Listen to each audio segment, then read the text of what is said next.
More than 2,000 years ago, in the blessed land of Palestine, there lived the Israelites, 12 tribes that descended from prophet Jacob, otherwise known as Israel. Among them was a girl called Miriam, Mary, Maria, the daughter of circumflex Imran, not Moses' father, and Hannah, Anna, Anne.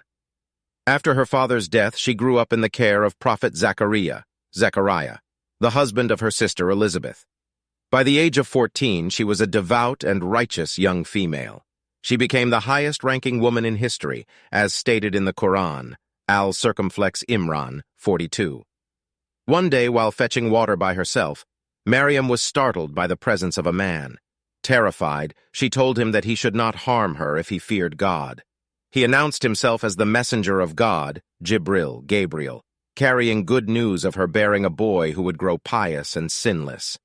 The pure Miriam inquired, "How can I have a son when no man has touched me, and I am not a fornicator?" Angel Jibril told her, "Creating a son without a father is an easy matter to Allah.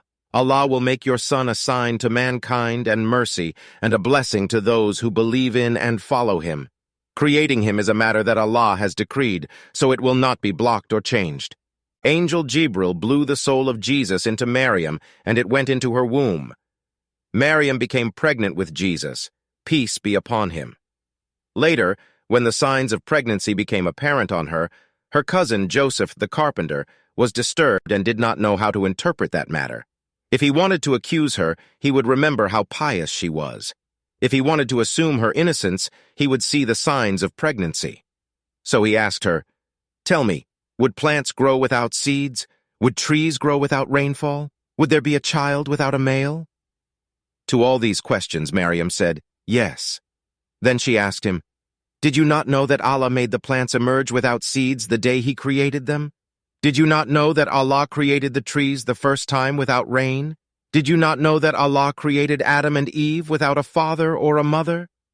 Joseph knew all these things, and when she responded in this way, he felt assured of her innocence and that her pregnancy was something special given to her by Allah. Soon enough, Miriam went away from her people.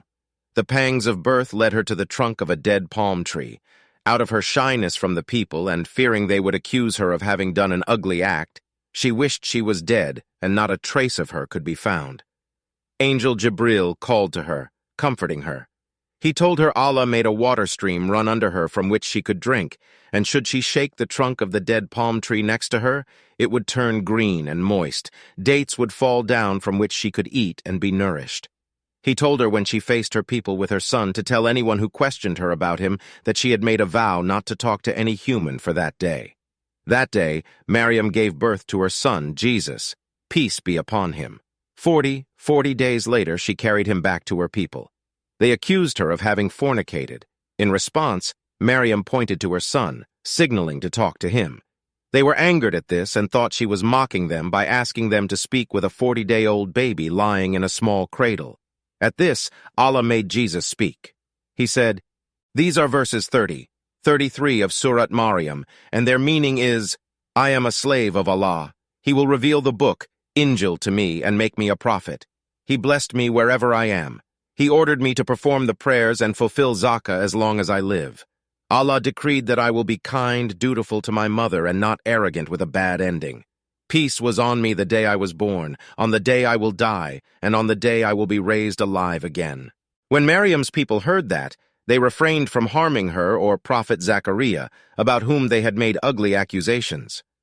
After baby Jesus spoke these words, he did not speak again until he became at an age when children normally begin to speak. His speaking in the cradle was a preparation for his coming prophethood, when he would call the people to believe in Allah, the one who does not have a partner, and to believe in his message, that he was the slave and messenger of Allah. The first words he spoke were, "I am a slave of Allah." To God, the case of Jesus is similar to the case of Adam. God created Adam of soil.